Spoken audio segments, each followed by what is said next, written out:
શ્રીમદ ભગવદ્ ગીતા અધ્યયન સાથે પ્રત્યક્ષ અને પરોક્ષ રીતે જોડાયેલા આપ સૌ ગીતા પ્રેમી, જિજ્ઞાસુ, અધ્યયનશીલ અને સૌભાગ્યશાળી ભાઈ બહેનો અને સાનોને જય શ્રી કૃષ્ણ. આપ સર્વના હૃદયમાં બિરાજમાન પરમ કૃપાળુ પરમાત્માને વંદન કરી આપણે ગીતા ગાયક પ્રભુ શ્રી કૃષ્ણ અને ગીતા માતાના ચરણોમાં કોટી કોટી દંડવત કરી આજના અધ્યયનનો પ્રારંભ. પ્રિયજનો, અધ્યયન પ્રારંભ કરતા પહેલા આગામી સપ્તાહના જે દિન વિશેષ છે તેના તરફ એક દ્રષ્ટિ કરી લઈએ. આવતીકાલે સોમવાર 1/12/25 મોક્ષદા એકાદશી શ્રીમદ ભગવદ્ ગીતાનો પ્રાગટ્ય દિવસ અને તેનો આપણે વિશેષ કાર્યક્રમ જે રાખ્યો છે તેની જાહેરાત પ્રવચન પછી કરીશું. ચૌદસ અને પૂનમ ભેગા છે એટલે ગુરુવાર વ્રતની પૂનમ અને ભગવાન દત્તાત્રેય પ્રભુના કૃષ્ણના 24 અવતારો પૈકીનો એક અવતાર એટલે દત્તાત્રેય જયંતિ અને બલદેવજીનો ઉત્સવ. માક્ષર વદ ત્રીજ રવિવાર, સંકષ્ટ ચતુર્થી. પ્રિયજનો, આપણે ગીતાના 9મા અધ્યાયના 26મા શ્લોકનો વિચાર કરી રહ્યા છીએ. ખૂબ મહત્વનો રાજવિદ્યા રાજગુહ્ય નો મહત્વનો શ્લોક. આપણે ભગવાનને પૂછીએ કે ભગવાન, અમને તમારી ભક્તિ કરવી છે અને તમે તો સૃષ્ટિના માલિક છો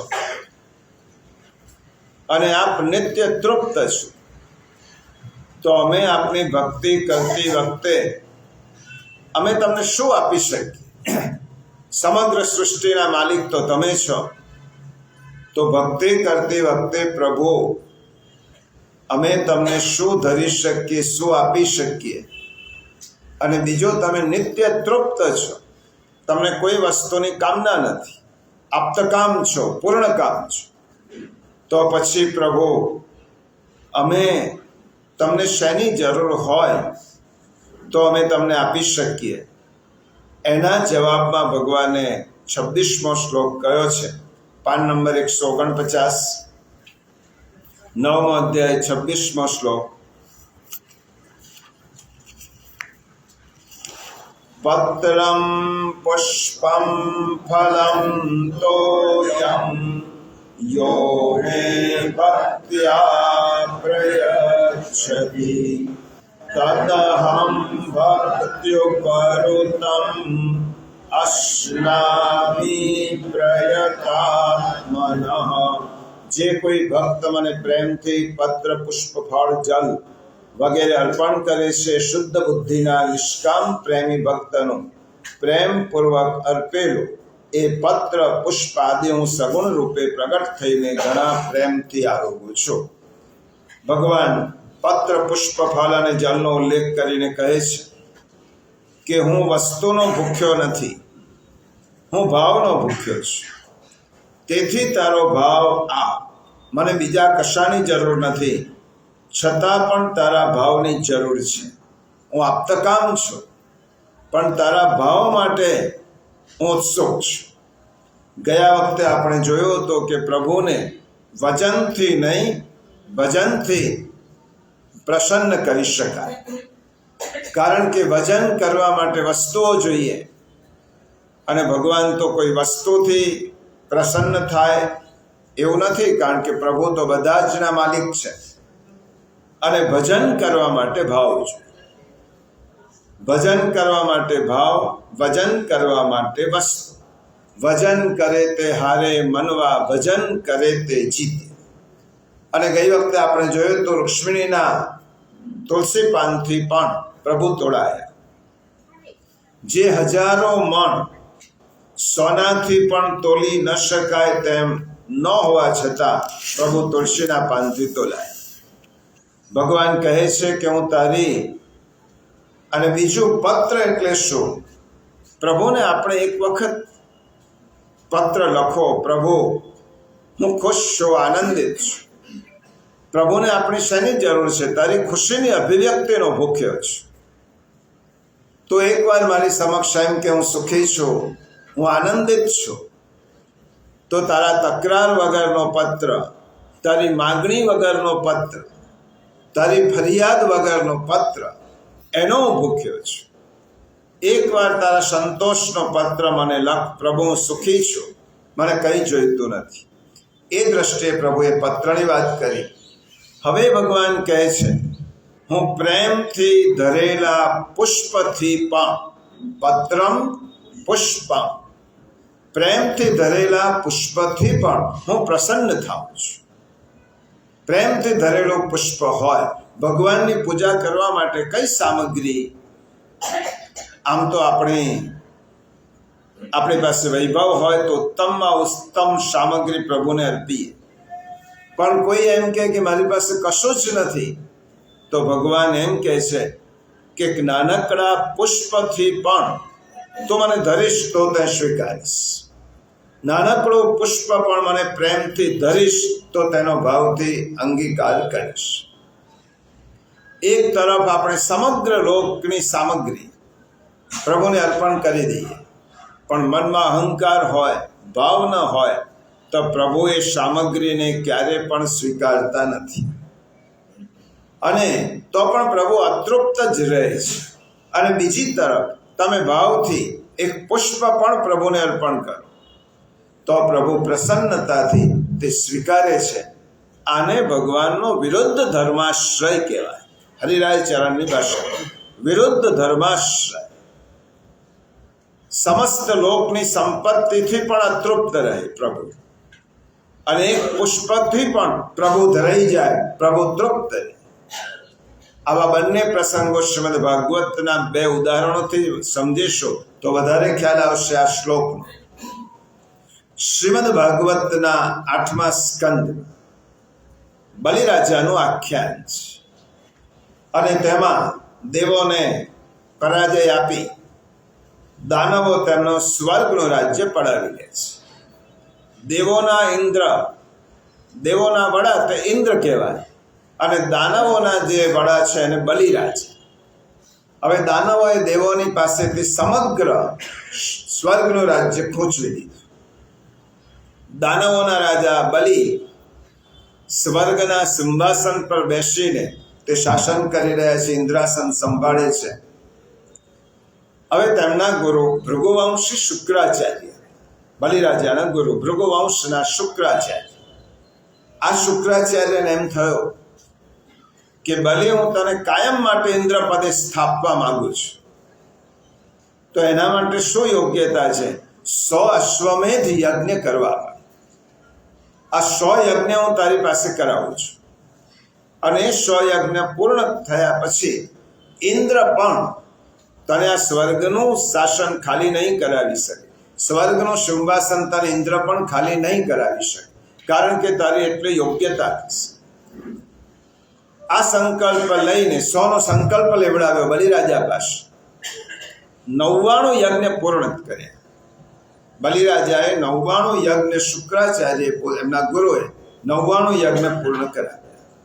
100મો યજ્ઞ ભરૂચમાં નર્મદાના કિનારે હતો. ભાગવતમાં લખ્યું છે, તમ નર્મદાયાસ્તત ઉત્તરે બલે યમ યત્ યસ્તે ભૃગુ કચ્છ સંજ્ઞકે. ભૃગુ કચ્છ આ ભાગવતમાં નામ છે. એ આજનું ભરૂચ. અને નર્મદાયાસ્તટ, નર્મદાના કિનારે બલિરાજાને શુક્રાચાર્ય 100મો યજ્ઞ કરાવે છે. હવે આ યજ્ઞ પૂર્ણ થાય તો ઇન્દ્રને ક્યારે પણ સ્વર્ગનું રાજ્ય ન મળે. હવે આ યજ્ઞ પૂરો થવાની તૈયારી છે, થોડા દિવસો બાકી છે. આ જ ગાળામાં કશ્યપ ઋષિની 2 પત્નીઓ હતી. એકનું નામ દિતિ અને બીજીનું નામ અદિતિ. દિતિના પુત્રો એ દાનવો અને અદિતિના પુત્રો એ દેવો. દેવો અને દાનવો કઈ જુદા નથી, બંનેની માં જુદી છે, એમનો પિતા એક છે. કશ્યપ ઋષિ બંનેના પિતા થાય, કારણ કે સૃષ્ટિની ઉત્પત્તિમાં દેવો અને દાનવ દિતિ અને અદિતિની કોખે ઉત્પન્ન થયા. આ જ ગાળામાં કશ્યપ ઋષિ અદિતિ માતાએ પ્રાર્થના કરી, દેવોની માં, કે હે ઋષિવર, મારા પુત્રો સ્વર્ગના રાજ્યથી વંચિત થયા છે અને તમે એટલો મને વરદાન આપો ને એ કોઈ ઉપાય બતાવો કે મારા પુત્રોને સ્વર્ગનું રાજ્ય પાછું મળે. કશ્યપ ઋષિ અદિતિ માતાને એક વ્રતનું અનુષ્ઠાન કર્યું. કયો વ્રત? 12 દિવસનો છે. ભાગવતમાં આપણે આખી કથા નથી કરતા, સંદર્ભ સમજીએ છીએ. પયો વ્રતનો વિધિ સમજ્યા.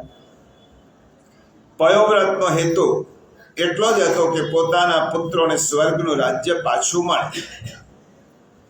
હવે વ્રતના અંતિમ દિવસે વ્રત પૂરો થવાનો હતો, આ બધું યજ્ઞ પણ પૂરો થવાની તૈયારી હતી. 100મો યજ્ઞ પૂર્ણ થાય તો બલિ પાસેથી સ્વર્ગનું રાજ્ય કોઈ લઈ ન શકે.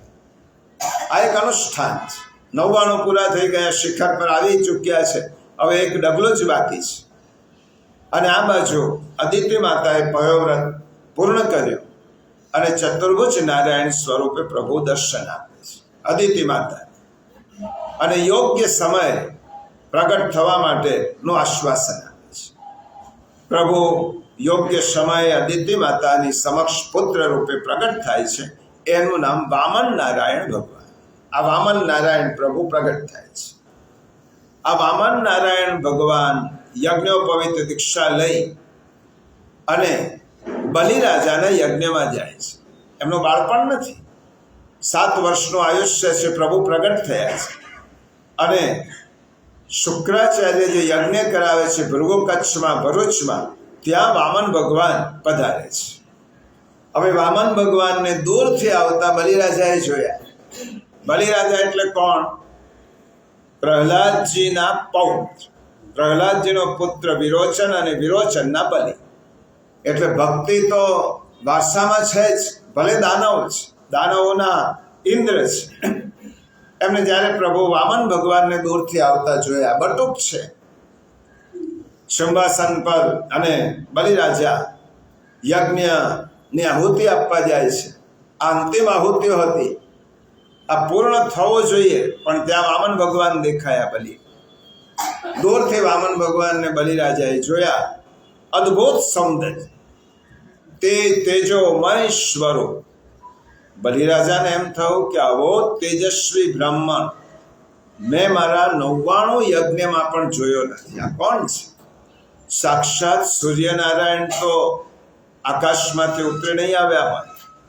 પ્રભાવિત થયા અને ગુરુની આજ્ઞા લીધા વગર આ વામન ભગવાનનો સત્કાર કરવા ગયા. સામે ચાલી મંડપની બહાર બલિરાજા જઈ અને વામન ભગવાનને આવકારી અને પધરાવે છે. સોનાના સિંહાસન પર વામન ભગવાનને બિરાજમાન કર્યા અને પછી એમનું ચરણોદક નર્મદાના જલથી વામન ભગવાનના ચરણ પ્રક્ષાલન કર્યા અને પછી સત્કાર કર્યા. પછી બલિરાજાને એમ થયો, હે બટુક વામન, એમને ખબર નથી બલિરાજાને કે ઈશ્વર જ છે. હે બટુક વામન, તમે કયા ઋષિ કુળને શોભાવો છો? તમને જોયા પછી મને એમ થાય છે કે હું તમને શું અર્પણ કરું, શું આપી દઉં, અને એટલા માટે હવે તમારું પૂજન સત્કાર કર્યા પછી મારી એક ઈચ્છા છે. તમે મારી પાસેથી ઈચ્છિત વસ્તુ માગી, તમને જે જોઈએ તે માગો. આજે મારો 100મો યજ્ઞ છે. આજે બહુ હું ખુશ છું. તમે મારી પાસેથી જે વસ્તુ તમને જોઈએ, ગામો છે, સોના મોર છે, જે પણ કંઈ હાથી ઘોડા જે પણ કંઈ જોઈએ તે માગો. બલિરાજાએ માગવાનું કહ્યું. હવે વામન ભગવાને કહ્યું કે હે બલિ, હું તો બટુક વામન છું, મને કોઈ સંપત્તિની જરૂર નથી, પરંતુ રસ્તામાં આવતા મારે સંધ્યા વંદન કરવા માટે, નિત્ય ક્રમ કરવા માટે 3 ડગલા જમીન જોઈએ. વધારે નહીં, 3 ડગલા પૃથ્વી જોઈએ. આટલી પૃથ્વીનું તો મને દાન કરી દે, બસ મારા માટે આટલું પૂરતું છે. બલિરાજા હસવા લાગ્યા. હમણાં સુધી તો એવું લાગતું હતું કે તમે શરીરમાં વામન છો, પણ હવે લાગે છે બુદ્ધિમાં પણ ભટકા છો. કારણ કે બલિરાજા પાસે કોઈ આવીને 3 ડગલા પૃથ્વીનું દાન માગે, માગનારને શરમ ના આવે, આપનારને આવે. અને બલિ, તમે કોની પાસે માગો છો? બટુક, જુઓ આ ધ્યાન રાખજો. કોની પાસે માગો છો? તમે એ બલિ પાસે માગો છો કે જેની પાસે એક વખત યાચક હાથ ધરે પછી એને જીવનમાં બીજા કોઈ પાસે હાથ ધરવો પડતો નથી. એટલી મારી સંપત્તિ છે અને હું તમને એટલું બધું આપી શકું છું, તો મારી પાસે એવું માગી લો. બહુ આગ્રહ કર્યો. બટુક વામનમાં ભગવાને કહું મને આટલો જ જોઈએ છે. અને તે વખતે બલિરાજાએ કહ્યું, વામન ભગવાને કહ્યું હવે મને પણ મોડું થાય છે, તું સંકલ્પ છોડ. અને જ્યાં સંકલ્પ છોડાવવા જાય છે ત્યાં ગુરુ શુક્રાચાર્ય એની પાસે જ બેઠેલા 99 યજ્ઞ કરાવી ચૂક્યા છે. 100મા યજ્ઞની માત્ર છેલ્લી આહુતિઓ બાકી છે, પૂર્ણાહુતિ બાકી છે. આ 100 પૂર્ણ થાય એટલે બલિરાજા ઇન્દ્ર થાય જ. અને તે વખતે શુક્રાચાર્ય કહે છે, બલિ બહુ ભોળો નથી થાય. આ બટુક વામન નથી, આ વામન રૂપે વિષ્ણુ જ તારું બધું જ લઈ લેવા આવ્યા છે અને મારી બધી જ મહેનત પાણીમાં જશે. આ કપટ રૂપ ધારણ કરીને વિષ્ણુ દેવોનું કાર્ય કરવા માટે તારી પાસે તમામ સંપત્તિનું હરણ કરવા આવ્યા છે, માટે ચેતી જા.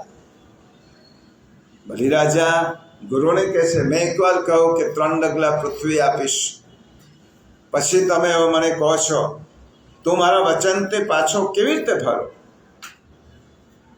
અને બલિ શુક્રાચાર્ય ભાગવતમાં જે બલિરાજાને સમજાવે છે એને શુક્ર નીતિ કહેવાય. શુક્રાચાર્ય બલિને સમજાવે છે, બલિ આટલા સમયે જો અસત્ય બોલીએ તો પાપ ના લાગે, તો ધ્યાન રાખ. આટલા સમયે અસત્યનું ઉચ્ચારણ થઈ શકે. કયા સમયે? સ્ત્રીષુ નર્મ વિવાહે ચ વૃદ્ધ્યર્થે પ્રાણ સંકટે ગો બ્રાહ્મણાર્થે હિંસાયામ નાનૃતમ સ્યાદ જુગુપ્સિતમ. શુક્રની નીતિ છે અને બલિને સમજાવે છે શુક્રાચાર્ય, હે બલિ, સ્ત્રીની સામે તમે બહાર દાન કરીને આવ્યા હોય 1000 રૂપિયા અને સ્ત્રી પૂછે કેટલું આપ્યું, તમને એમ લાગે કે 1000 કહીશ તો ભડકો થશે, તો તમે એમ કહો કે 100 રૂપિયા જ આપ્યા. આ જુઠ્ઠું બોલવામાં પાપ ના. બીજાનું સારું કરેલું, બાકી તમે આડાવડા ધંધા કર્યા અને સ્ત્રી સામે જુઠ્ઠું બોલો તો નીતિશાસ્ત્ર એમ કહે છે પાપ લાગે. પુણ્ય કાર્ય કર્યું હોય અને તે કદાચ તમને એમ લાગે કે આ પુણ્ય કાર્ય જાહેર કર્યા પછી કદાચ ક્લેશ થશે તો તમે અસત્ય બોલો. સ્ત્રી શું નર્મ મજાક મશ્કરી ચાલતી હોય, મિત્રો બેઠા હોય, હસી મજાક ચાલતી હોય ત્યારે જુઠ્ઠું બોલો તો પાપ ન લાગે.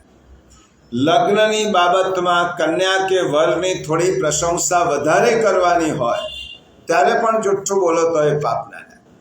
કન્યા માટે 2-4 વાક્યો વધારે કહેવાય, બધા સુશીલ છે, આમ છે, તેમ છે, તો પાપ ન લાગે.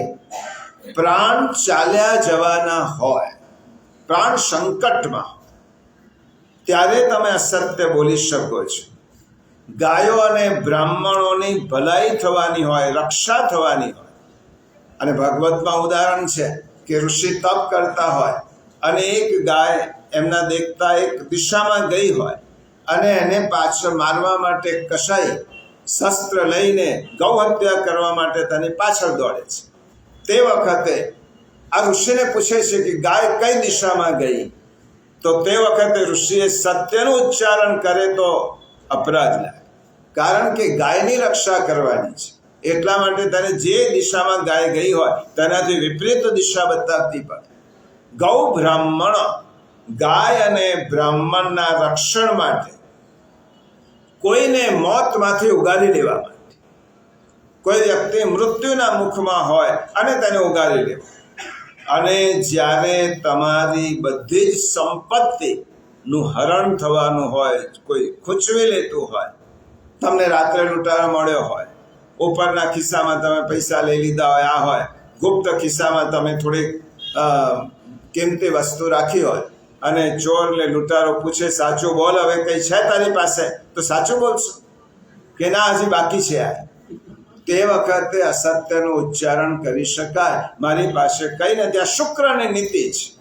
શુક્રાચાર્ય બલિને સમજાવે છે, હવે તારી બધી સંપત્તિ જવાની છે, તો તું એક કામ કર, ભલે આ બટુક વામને એમ કહ્યું છે કે 3 ડગલા પૃથ્વીનું દાન, તો એટલો ફેરફાર કર, તમારા પગલાથી માપેલી નહીં. અહીં છે તમારા પગલાથી માપેલી નહીં, પણ મારા પગલાથી માપેલી જમીનનું દાન એ મને કરજો. બલિરાજાએ કહ્યું કે ગુરુદેવ ક્ષમા કરજો, તમારી આજ્ઞા હું પાડી શકતો નથી, કારણ કે એકવાર મોઢામાંથી નીકળ્યું છે કે હું 3 ડગલા પૃથ્વી આપીશ, તો પછી એમાંથી હું વિચલિત ન થઉં. અને શુક્રાચાર્ય ક્રોધિત થઈને શ્રાપ આપે છે, તારા માટે આટલી મહેનત કરી છે ને તું મારી આ છેલ્લી આજ્ઞા નથી માંગતો, જા ઐશ્વર્યથી ભ્રષ્ટ થઈશ. અને શુક્રાચાર્ય કહે છે, અને તે વખતે વામન ભગવાન સંકલ્પ મુકાવે છે. સંકલ્પ છોડ્યા પછી બલિરાજાની સમક્ષ વામન વિરાટ સ્વરૂપ ધારણ કરે છે. પ્રભુનું વિરાટ સ્વરૂપ કેવું છે? તો મસ્તક આકાશમાં, તેમના ચરણ પાતાલમાં, નીચેના લોકમાં. અને પ્રભુએ એક ચરણથી સમગ્ર ભૂમંડળ માપી લીધું, એક જ ડગલાથી. બીજા ડગલાથી ઉપરના બધા જ લોક વિરાટ પુરુષે માપી લીધા. હવે ત્રીજું ડગલું આનાથી વધારે બલિ પાસે હતું જ નહીં. એક ડગલામાં નીચેના લોક, બીજા ડગલામાં ઉપરના લોક. હવે બલિને ભગવાન કહે છે, બલિ લાવ મારું દાન. તે તો 3 ડગલા પૃથ્વીનું કહ્યું હતું, ત્રીજું ડગલું ક્યાં મૂકું? તું બોલ્યો હતો ને કે જે વ્યક્તિ મારી પાસે એક વાર માગે એને બીજી વાર માગવું પડતું નથી. મેં તારી પાસે એક જ વાર માગ્યો, ત્રીજું ડગલું ક્યાં મૂકું? હવે બલિનો અહંકાર ઓગળી ગયો. હવે બલિને થયો અહંકારથી હું બોલ્યો હતો. જુઓ, પત્રમ પુષ્પમ, ઠાકોરજીને 2 લોકની સંપત્તિ પણ સ્વીકાર્યા પછી પ્રભુ કહે છે, બલિ હજુ હું અપ્રસન્ન છું, અતૃપ્ત છું, લાવ મારું ત્રીજું ડગલું ક્યાં છે? અને તે વખતે અહંકાર ઓગળી ગયો. બલિ મારી પાસે બીજું છે જ ક્યાં, હું શું આપું? અને તે વખતે વિંધ્યાવલી રાણી, બલિરાજાની પત્ની, પ્રભુની પાસે આવીને ચરણમાં વંદન કરીને કહે છે, પ્રભુ અમારી ભૂલ થઈ કે અમે અહંકારથી એવું બોલ્યા કે એકવાર માગી લો, જે વસ્તુ અમારી નહોતી એને અમે અમારી ગણી લીધી. આ સમગ્ર સંપત્તિ તો આપની છે, સમગ્ર લોકના માલિક આપ છો, અને એ સંપત્તિને અમે અમારી ગણી. અને બીજું મેં અહંકાર રાખ્યો. અહંકારથી હું કહેવા ગયો કે તમને જે જોઈએ તે આપીશ, પરંતુ ક્ષમા કરો પ્રભુ. અહંકાર ઓગળી ગયો, મનમાં ભાવ ઉત્પન્ન થયો. અને વિંધ્યાવલી રાણી બલિરાજાની સાથે ઠાકોરજીના ચરણમાં નતમસ્તક થઈને કહે છે, પ્રભુ અમારા શુદ્ધ ભાવથી અમારું શરીર આપને અર્પણ કરીએ છીએ. પદમ તૃતીયમ ગુરુ શીર્ષને મેં નીચા, અમારા મસ્તક પર પધરા.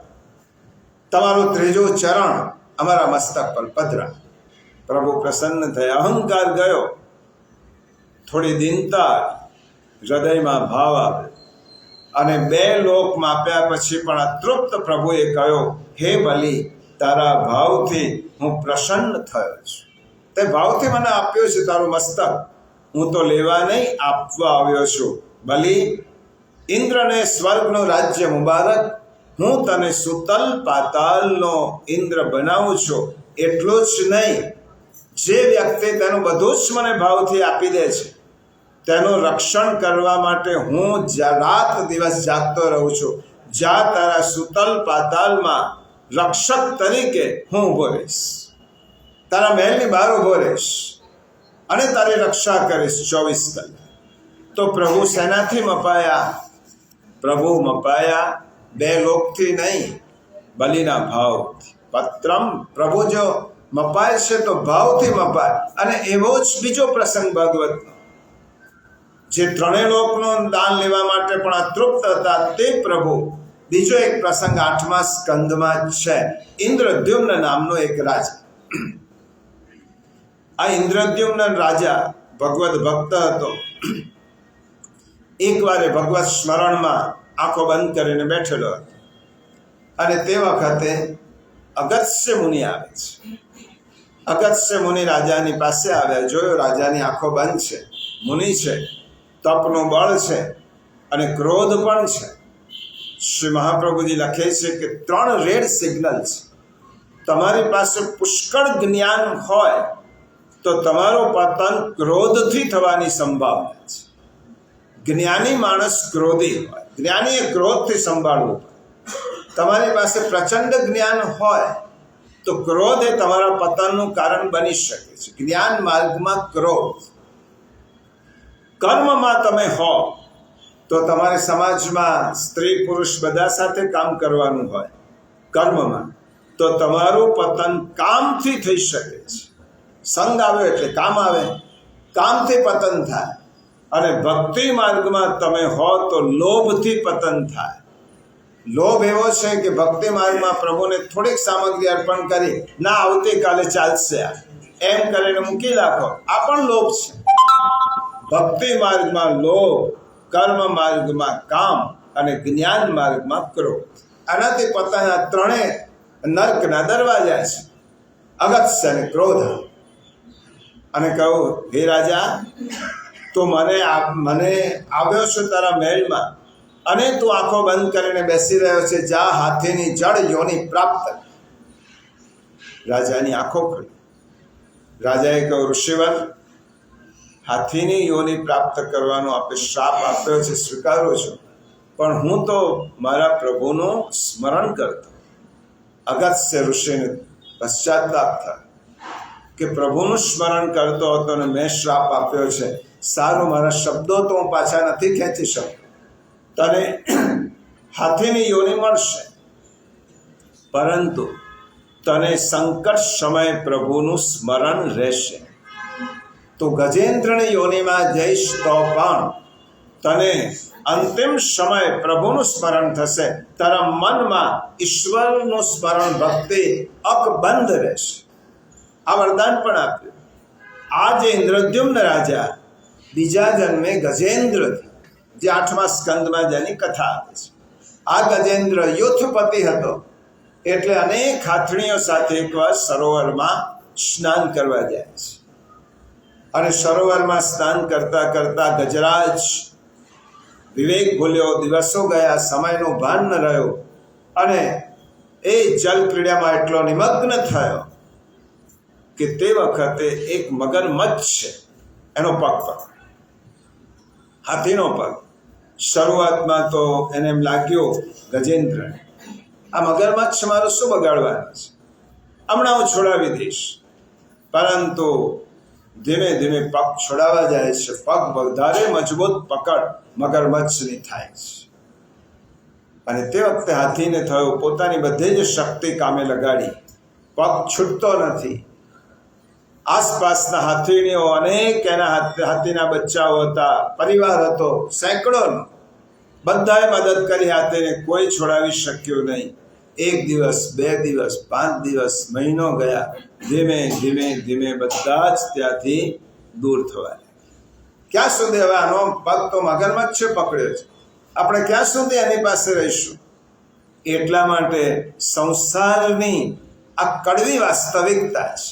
અને શ્રીમદ આદ્ય શંકરાચાર્યે પોતાના ચરપટ પંજરિકા સ્તોત્રમાં આ વાસ્તવિકતાને ઉજાગર કરી છે અને લખ્યું છે, યાવદ વિત્તો પાર્જન સક્ત તામન નિજ પરિવારો રક્ત પશ્ચાત ધાવતી જર્જર દેહે વાર્તામ પૃચ્છતિ કોપી ન ગેહે ભજ ગોવિંદમ ભજ ગોવિંદમ ભજ ગોવિંદમ મૂઢ મતે પ્રાપ્તે સન્નિહિતે મરણે નહીં નહીં રક્ષતિ ડુંક્રમ કર. જ્યાં સુધી તું પૈસા કમાય છે, જ્યાં સુધી તારી પાસે ધન છે, જ્યાં સુધી તારું શરીર સ્વસ્થ છે અને બીજાને તારા માટે કશું જ કરવું પડતું નથી, ત્યાં સુધી તારો પરિવાર તને પ્રેમ કરશે. પરંતુ જ્યારે વૃદ્ધાવસ્થા આવશે, તું પરવશ થઈ જઈશ અને તે વખતે તારો ઘરમાં કે ઘરની બહાર પણ કોઈ તારો ભાવ પૂછવાનો નથી. પશ્ચાત ધાવતી જર્જર દેહે વાર્તામ પૃચ્છતિ કોપી નગે. પછી એમ પણ નહીં કે પરવશ થઈશ, વૃદ્ધાવસ્થા આવશે, તારી પાસે કશું જ નથી, કોઈ તારી ખબરે પૂછવાનું નથી. આ નવી વાસ્તવિકતા છે સંસારની, અને તે શંકરાચાર્ય કહી છે. ગજેન્દ્ર એકલો પડે, બધા જ પરિવારજનો જતા રહ્યા. આનંદ લેવાનો હતો ત્યારે બધા મારી સાથે હતા, શક્તિવાળો હતો ત્યારે બધા સાથે હતા. આજે શક્તિહીન થયો છે, બધા જ પરિવારજનો ગયા. અગત્ય ઋષિના વરદાનથી ગજેન્દ્રને ભક્તિનું સ્મરણ હતું અને તેને પ્રભુનું સ્મરણ. અંતિમ સમયે કોણ મારા સહાયમાં આવશે? અને તે વખતે ભાગવતમાં અને મહાભારત ગજેન્દ્ર સ્તુતિ છે. આ ગજેન્દ્ર સ્તુતિ અદ્ભુત છે. આજે એનું વિવરણ પણ નથી કરવાનો સમય, આ તો સંદર્ભ જોઈએ છે ભગવદ્ ગીતાના શ્લોક. ગજેન્દ્ર સ્તુતિના 35 શ્લોકો છે અને ગજેન્દ્ર આ સ્તુતિ કરશે આર્દ્ર હૃદય. અને આર્દ્ર હૃદયથી શુદ્ધ ચિત્તથી જ્યારે પ્રભુને તમે બોલાવો છો ને, ત્યારે પ્રભુ અવશ્ય પધારે છે. આ ગજેન્દ્રએ સ્તુતિ કરી, પ્રભુ આજે હું એકલો પડ્યો છું, સંસારની બધી જ વાસ્તવિકતા મેં અનુભવી લીધી, અને હવે મને એમ લાગે છે પ્રભુ મારો સાચો સગો તો આપ છો, સાચા સગા આપ છો. આ સંકટના સમયે હું તમારું સ્મરણ કરું છું, મને મુક્ત. અને તે વખતે આ સાંભળ્યા પછી વૈકુંઠમાંથી ગરુડ ઉપર સવાર થઈ અને ઠાકોરજી, એમ લખ્યું છે પદ્મપુરાણમાં કે લક્ષ્મી દેવી પૂછે છે પ્રભુ ક્યાં પધારો છો, હજી પ્રસાદ લીધો નથી. હા બોલતી વખતે પ્રભુ વૈકુંઠમાં હતા, અને થીશ અક્ષર બોલતી વખતે પ્રભુ સરોવરના કિનારે ગજેન્દ્રની પાસે. ગજેન્દ્ર પ્રભુના હરિ અવતાર છે. પ્રભુ દર્શન, ગજેન્દ્ર આવી ગયો છે, તારી જન્મની ભક્તિ છે સફળ થઈ છે. અને બોલ સંકટમાં છે તો ગજેન્દ્રને થયો પ્રભુ મહેલમાં હોવ તો આપનું અનેક સામગ્રીઓ ધરો, આજે હું સ્વયં સંકટમાં છું, તમને શું ધરી શકું? અને સરોવરના કિનારે એક કમળ ખીલેલું, એ સૂંઢથી ક્ષીણ થયેલી શક્તિથી ગજેન્દ્રએ પોતાની સૂંઢથી એ કમળ તોડ્યું અને એ કમળ પ્રભુના ચરણમાં ધર્યું. પ્રભુ મારી પાસે આજે ધરવા માટે આ કમળ સિવાય બીજું કશું જ નથી, અને હું ધરું છું. ભગવાને શું કહ્યું? પત્રમ પુષ્પમ. તો કશું જ નહીં હોય અને હૃદયના ભાવથી તું કમળ પણ ધરીશ તો હું એનો સ્વીકાર કરીશ. પ્રભુએ ગજેન્દ્રએ કમળ ધર્યો. પ્રભુએ પછી એનો ગ્રહને છેદ કરી અને એનો ઉદ્ધાર કર્યો. કમળ પ્રભુએ સ્વીકાર્યું. તેવી જ રીતે પુષ્ટિમાર્ગમાં એક પુષ્પથી ઠાકોરજીને પોતાના કર્યા છે. જમનાદાસજી 252 વૈષ્ણવની વાર્તામાં આ પ્રસંગ આવે છે. જમનાદાસજી મધ્યમ વર્ગના માણસ, બહુ સંપત્તિ નહીં, મનમાં મનોરથ થયો કે આજે સુંદર મજાનું પુષ્પ ઠાકોરજીને મારે ધરવું છે. અને એ બજારમાં ગયા, એક માળી બેઠેલો હતો, એની પાસે એક જ સુંદર મજાનું સુરભિત પુષ્પ હતું. અને એ સમયે એક શેઠ આવ્યો, શ્રીમંત શેઠ અને શ્રીમંત આ બંને માળી પાસે આવ્યા. ફૂલ એક. શેઠે માળીને કહ્યું આ ફૂલ મને આપી દે, એની કિંમત હું 10 રૂપિયા આપીશ. જમનાદાસે કહ્યું હું 100 રૂપિયા આપું છું. પેલા શેઠે કહ્યું, શેઠને જોઈતો તો ફૂલ પોતાની પ્રિયતમાને માથામાં ગજરો નાખવા માટે, અને જમનાદાસજીને જોઈતો તો પુષ્પ ઠાકોરજીને ધરવા માટે. એકનામાં મોહ હતો અને એકમાં ભક્તિ હતી, એકમાં ભોગ હતો, એકમાં ભક્તિ હતી. શેઠે કહું 1000 રૂપિયા આપું છું. જમનાદાસે કહું 10,000 આપું છું આ ફૂલના. શેઠે કહું 50,000. જમનાદાસે કહું 1,00,000 રૂપિયા આપું છું. હવે પેલા શેઠ ગભરાયા, આ ફૂલ તો કાલે બીજું મળશે. અને જમનાદાસ મક્કમ રહ્યા. ભક્તિ વ્યક્તિને મક્કમ બનાવે છે અને ભોગ વ્યક્તિને ચલિત કરે છે. કારણ કે પ્રભુમાં ભક્તિ હતી, પોતાની બધી જ સંપત્તિ, એક પુષ્પ માટે પોતાનો બધો જ સંપત્તિ, જળ, જમીન, પૈસા બધું આપી દીધું. માળીને કહ્યું બધું જ તારો, મને પુષ્પ આપી. પુષ્પ લઈને જમનાદાસ આવ્યા શ્રી ગુસાઈજી પ્રભુ પાસે, જેમનો પ્રાગટ્ય દિવસ હવે આવે છે આવતા દિવસો. ગુસાઈજી પ્રભુ ચરણ પાસે આવ્યા. કૃપાનાથ, આ પુષ્પ લાવ્યો છો, શ્રીજી બાબાના મુગટ પર ધર, ખૂબ સુંદર લાગે. ગુસાઈજીએ પુષ્પ જોયું, ખૂબ સુંદર હતું, મગમગતું ખીલેલું પુષ્પ. અને ઠાકોરજીના મુગટ પાસે શોભા માટે જ્યારે ધર્યો, શ્રીજી બાબાનો મુગટ ત્રાસો થયો. ગુસાઈજીએ ફરી મુગટ સીધો કર્યો, તો પણ ફરી ત્રાસો. 2-3 વાર આમ કર્યું. ત્યારે ગુસાઈજીએ પૂછ્યું, કૃપાનાથ પ્રભુ, શા માટે આપણો મુગટ આજે શૃંગારમાં સીધો નથી રહેતો? ત્યારે શ્રીજી બાબાએ ગુસાઈજીને કહ્યું, આ ભાર આ તારા જમનાદાસના પુષ્પ. સમગ્ર બ્રહ્માંડનો ભાર જે સહન કરી શકે એને જમનાદાસના પુષ્પનો ભાર સહન ન થયો. ગુસાઈજીને કહ્યું, શ્રીજી બાબાએ, આ તારા સેવકે, તમારા સેવકે મને 1 લાખ રૂપિયાનું પુષ્પ ધર્યું છે, તેનો ભાર મારાથી સહન થતો નથી, એટલા માટે મુગટ વાગો.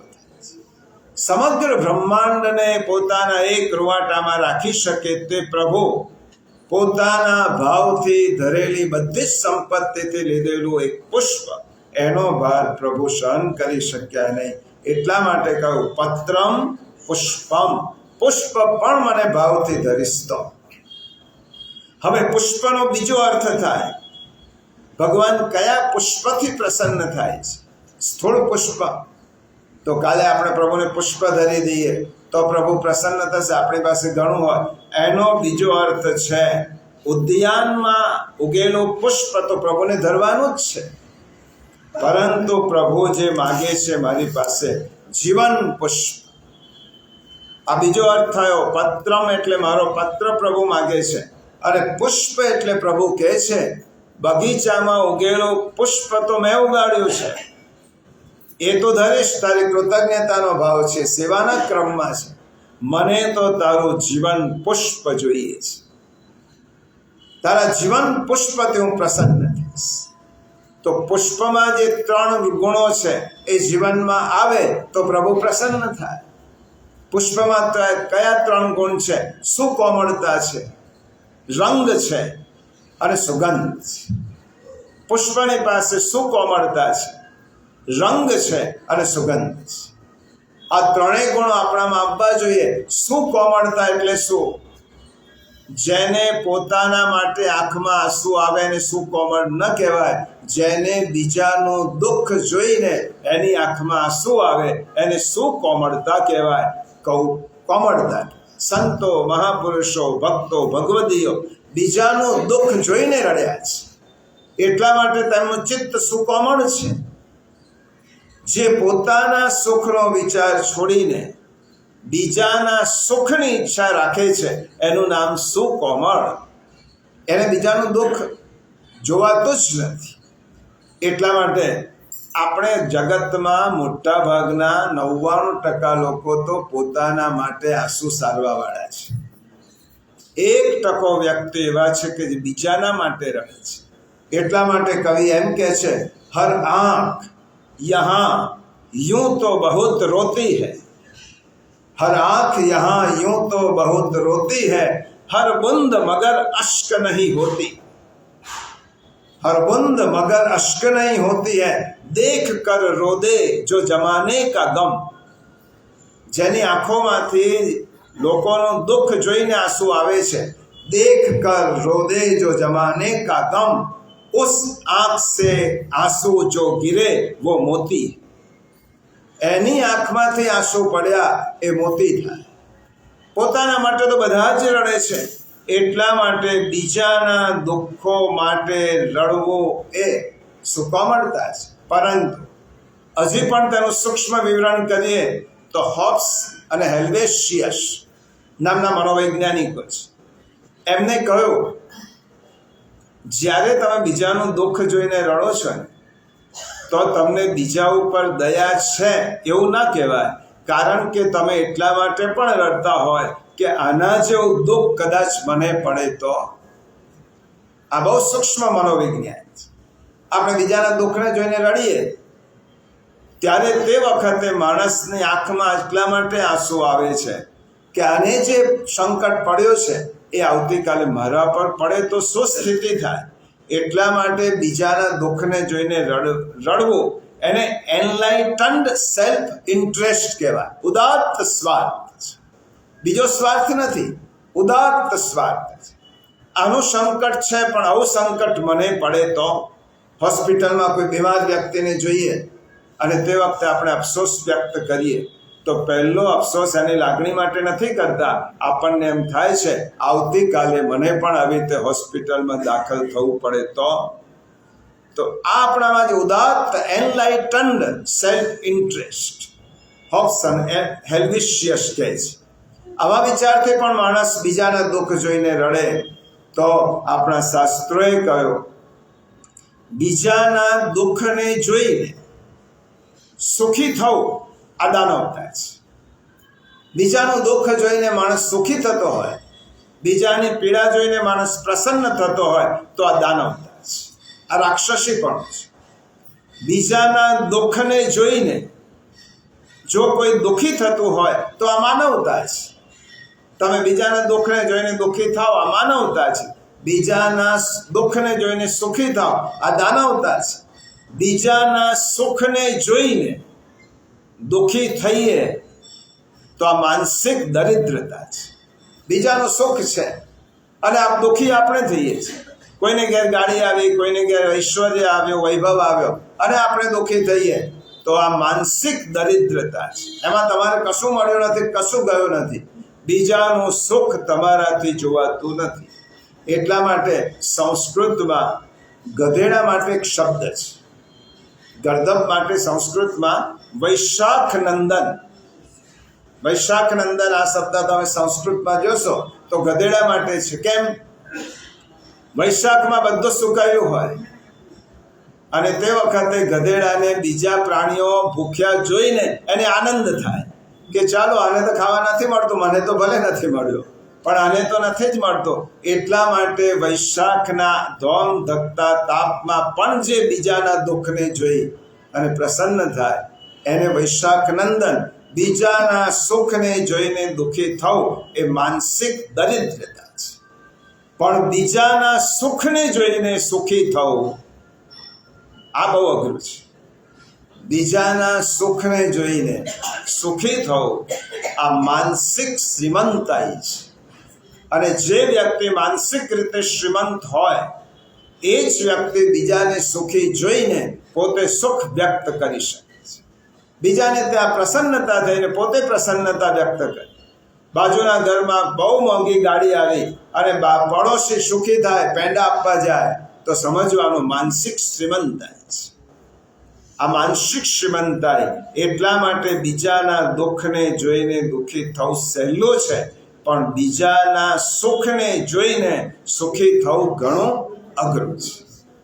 અને ગીતા એ શીખવાડે છે બીજાના દુઃખને જોઈને દુઃખી થાવ એ તો માનવતા છે પણ બીજાના સુખને જોઈને સુખી થાવ એ દિવ્યતા છે. એ જ પ્રભુનું વરદાન છે. અને એટલા માટે સાચી સુકુમારતા કોને કહેવાય? સામેની વ્યક્તિ ઈશ્વર વિમુખ છે એને જોયા પછી જેની આંખમાં આંસુ આવે એને કહેવાય સુકુમારતા. સામેની વ્યક્તિને પ્રભુ પાસે પ્રભુ કે શ્રીમદ ભગવદ્ ગીતા જેવા અદ્ભુત વિચારો આપ્યા છે અને સામેની આ લોકોને આ વિચારો આટલા જીવનમાં સાંભળવાની દરકાર નથી. પ્રભુ આટલો ઉપકાર કરે છે એને સ્મરણ કરવાની પણ ઈચ્છા નથી. સામેના વ્યક્તિઓની ઈશ્વર વિમુખતા જોઈને જેના મનમાં આંસુ આવે, દુઃખ થાય, આંખોમાં આંસુ આવે એ સુકોમળતા કહેવાય. મહાપ્રભુજીની ચિંતા શેની હતી? બીજા પ્રભુ આ બધા જ લોકો તમારાથી વિમુખ છે. આ તમારાથી વિમુખ લોકોને મારે તમારી સન્મુખ કેવી રીતે લાવવા? એના માટે દુઃખ. સમર્થ રામદાસ રાત્રે ઊંઘમાંથી ઉઠી જતા અને રડવા લાગ્યા. ત્યારે તેમની મા પૂછતી શિવાજીના ગુરુ, કેમ રડે છે દીકરા, શું થયું? મા ચિંતા કરતો વિશ્વાજી, મને મારી ચિંતા નથી, વિશ્વની ચિંતા છે. મનુષ્ય દેહ મળ્યા પછી માણસ જો યત કિંચિત પણ પ્રભુનું સ્મરણ નહીં કરે તો તેનો આવતો જન્મ પશુ યોનિમાં થશે. એના માટે મને દુઃખ છે. આ જન્મ તો મનુષ્યનો છે, આવતા જન્મે તેને પશુ, કીટ, પતંગ ઇત્યાદિ યોનિમાં જશે, એની ચિંતા છે. એટલા માટે જેને બીજાની ઈશ્વર વિમુક્તા જોઈને દુઃખ થાય એ સુકોમળ. અને બીજો પુષ્પમાં રંગ છે, આપણી જાતને રંગીન બનાવવાની છે. આપણા જીવનમાં રંગ પૂરવા. આપણા જીવનમાં કયો રંગ પૂરવો જોઈએ? પ્રેમનો રંગ. પ્રભુ પ્રેમનો રંગ જો જીવનમાં પૂરાય તો આપણું જીવન પુષ્પ થાય. પ્રભુના પ્રેમનો રંગ. અને કેવો જોઈએ એ રંગ? ઓઇલ પેઇન્ટ જોઈએ, વોટર કલર નહીં. નહીં તો આપત્તિ આવી, સંકટ આવી, મુશ્કેલી આવી, ઘરમાં બીમારી આવી, તરત જ વોટર કલર હોય તો બધું ધોઈ જાય, ભગવાન પરનો વિશ્વાસ ઉઠી જાય. પરંતુ પ્રભુ પ્રત્યેના પ્રેમનો રંગ ઓઇલ પેઇન્ટ જેવો જોઈએ. ગમે એટલી મુશ્કેલી, ગમે તેટલા દુઃખો, ગમે તેટલા સંકટો આવ્યા, પ્રભુ પ્રત્યેનો પ્રેમ જરા પણ ઓછો ન થાય, એને કહેવાય પ્રભુ પ્રત્યેનો રંગ. પાકો રંગ જોઈએ. અને એ ક્યારે થાય? પ્રભુ માટે પ્રેમ હોય, સૃષ્ટિ માટે સ્નેહ હોય અને લોકો માટે વાત્સલ્ય, તો આવો પ્રેમ થાય. અને પુષ્પનો ત્રીજો અર્થ છે સુગંધ. ફૂલની પાસે ત્રીજો ગુણ છે. આપણું જીવન પુષ્પ ક્યારે થાય? કોઈ પણ વ્યક્તિને ઈશ્વરથી વિમુખ જોઈએ ત્યારે આપણું હૃદય બળવા લાગે કે આ વ્યક્તિ ઈશ્વરથી વિમુખ છે. હૃદય કોમળ ત્યારે થાય ઈશ્વર વિમુખ વ્યક્તિને જોયા પછી પ્રભુને પ્રાર્થના કરીએ, પ્રભુ આ વ્યક્તિને તારી પાસે વા. અને પેલો રામદાસ રામાનુજાચાર્યનું ઉદાહરણ છે કે એક વખતે રંગનાથના મંદિરના ઓટલા ઉપર બેઠેલા અને એક શ્રીમંત શેઠ એક રૂપાળી સ્ત્રીને લઈને, સૌંદર્યવાન સ્ત્રીને લઈને એના ઉપર છત્રી ધરી અને જતો હતો. રામાનુજાચાર્યજીએ શિષ્યને પૂછ્યું, આ કોણ છે? તો આ મોટો શેઠ છે. તો ઉનાળામાં એ આ છત્રી લઈને આ સ્ત્રી ઉપર ધરે છે, કેમ? એને બહુ પ્રેમ કરે છે અને એને એમ થાય છે કે આના જેવું સૌંદર્ય બીજા કોઈનામાં નથી અને ધોમ ધકતા તાપથી આનું સૌંદર્ય નષ્ટ થઈ જશે, એટલે એને સાચવવા. રામાનુજાચાર્યને મનમાં બહુ પશ્ચાતાપ છે. તો મનુષ્ય દેહ દૈવી જીવ છે, પ્રભુએ સંપત્તિ આપી છે, મનુષ્ય શરીર આપ્યું છે અને આ દેહના સૌંદર્ય પાછળ પાગલ થયો છે. પ્રભુ કૃપા કરીને આને તમારું સૌંદર્ય બતાવો. જો આ માણસ સુકુમારતા, તમારું સૌંદર્ય બતાવો. અને રામાનુજાચાર્ય શિષ્ય દ્વારા કેવડાવ્યો. પેલા શેઠ જે છત્રી લઈને જતા હતા, આજે રંગનાથ પ્રભુની આરતી હું એના દ્વારા કરાવું. પેલાને આશ્ચર્ય થયું, મારા દ્વારા આરતી? હા, આજે આરતી તારા દ્વારા કરાવીને સ્નાન કરી શુદ્ધ વસ્ત્ર લઈને આવ, આજે પ્રભુની આરતી તારે કરવાની છે. અને તે વખતે પેલો શેઠ પ્રભુની આરતી કરતો જાય છે. રામાનુજાચાર્ય શ્રી રંગનાથ પ્રભુને વિનંતી કરી, તમારું એવું સૌંદર્ય બતાવો અને કે એને બીજું સૌંદર્ય ભૂલાઈ જવાય. અને પ્રભુ એવું સૌંદર્ય આ શેઠની સામે પ્રગટ કર્યું. આરતી પૂરી થઈ, ચોધાર આંસુ આવ્યા. રામાનુજાચાર્યના ચરણમાં પડ્યો. હમણાં સુધી હું જેને સૌંદર્ય સમજતો હતો એ તો ઉકરડો હતો, આજે મને સમજાયો કે સાચું સૌંદર્ય તો મારા પ્રભુમાં છે. આ છોડીને હું ગયો બીજી જગ્યાએ. આવી રીતે બીજાને ઈશ્વર વિમુખ જોઈને જેના જીવનમાં પશ્ચાતાપ, પ્રભુને પ્રાર્થના કરે, પ્રભુ આ વ્યક્તિના જીવનમાં તું આ, એને તારી પાસે બોલા. આ સુકોમળતા, એટલા માટે લોકો માટે વાત્સલ્ય. અને ત્રીજો, પુષ્પ પાસે સુગંધ છે. કઈ સુગંધ? મારું જીવન સુગંધ બનાવવું હોય તો સ્વાર્થમાં દુર્ગંધ છે, અને પરાર્થમાં સુગંધ છે.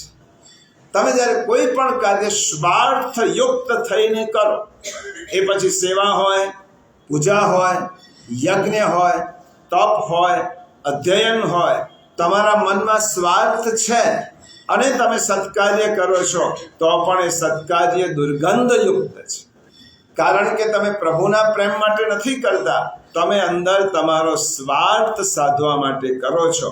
તો પોતાના સ્વાર્થથી જે કૃતિ કરાઈ છે એ દુર્ગંધ છે. આ પુષ્પ ખીલે છે પોતાના માટે નહીં, બીજાના માટે. પુષ્પ બીજાને સુગંધ આપે છે, એટલા માટે પરાર્થમાં અને પરમાર્થમાં સુગંધ છે. તમે જે કાર્ય પ્રભુ માટે કરો એમાં સુગંધ છે, જે કાર્ય બીજાના કલ્યાણ માટે કરો એમાં સુગંધ છે. એટલા માટે વૃક્ષ પૂજાય છે, નદીને માતા ગણીએ છે, ગાયને માતા ગણીએ છે, સૂર્યને નમસ્કાર કરીએ છે, સંતો દર્શનીય. શા માટે? બીજાના માટે જીવે છે. એટલે પરોપકારાય ફલંતિ વૃક્ષા.